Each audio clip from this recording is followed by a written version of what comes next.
ನೀವು ನೋಡ್ತಾ ಇದ್ದೀರಾ ಜನಸೇವಾ ಕನ್ನಡ ಟಿವಿ. ಇದು ನಿಮ್ಮ ವಾಹಿನಿ, ಇದ್ದದ್ದು ಇದ್ದಾಗೆ.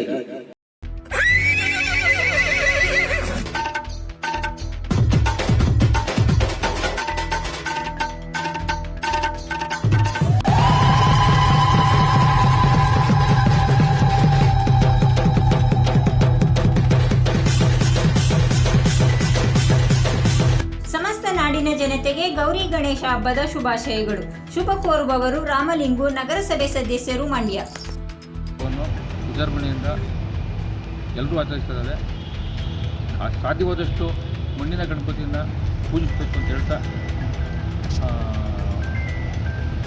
POP ಗಣಪತಿನ ಯಾರೂ ಬಳಸಬಾರ್ದು. ಅತಿ ಚೋಕವಾಗಿ ಚಿಕ್ಕದಾಗಿ ಮೂರ್ತಿ ದೊಡ್ಡದಾದ್ರು ಕೀರ್ತಿ ಅನ್ನೋ ಕಾರ್ಯ ಪ್ರಕಾರ ಎಲ್ಲರೂ ನಮ್ಮ ಸಂಪ್ರದಾಯ ಪ್ರಕಾರ ಮಣ್ಣಿನ ಗಣಪತಿನ ಪೂಜಿಸಿ ವಿಜೃಂಭಣೆಯಿಂದ ಶಾಂತತೆಯಿಂದ ವಿಜೃಂಭಣೆ ಮಾಡಬೇಕು ಅಂತ ಹೇಳ್ತಾ ಇದ್ದೀನಿ. ಸಬ್ಸ್ಕ್ರೈಬ್ ಬಟನ್ ಮೇಲೆ ಕ್ಲಿಕ್ ಮಾಡಿ ಹಾಗೂ ನಮ್ಮ ಹೊಸ ವಿಡಿಯೋ ನೋಟಿಫಿಕೇಷನ್ಗೋಸ್ಕರ ಪಕ್ಕದಲ್ಲಿ ಕಾಣುವ ಬೆಲ್ ಬಟನ್ ಮೇಲೆ ಕ್ಲಿಕ್ ಮಾಡಿ ಹಾಗೂ ಲೈಕ್ ಮಾಡಿ, ಶೇರ್ ಮಾಡಿ, ಕಮೆಂಟ್ ಮಾಡಿ.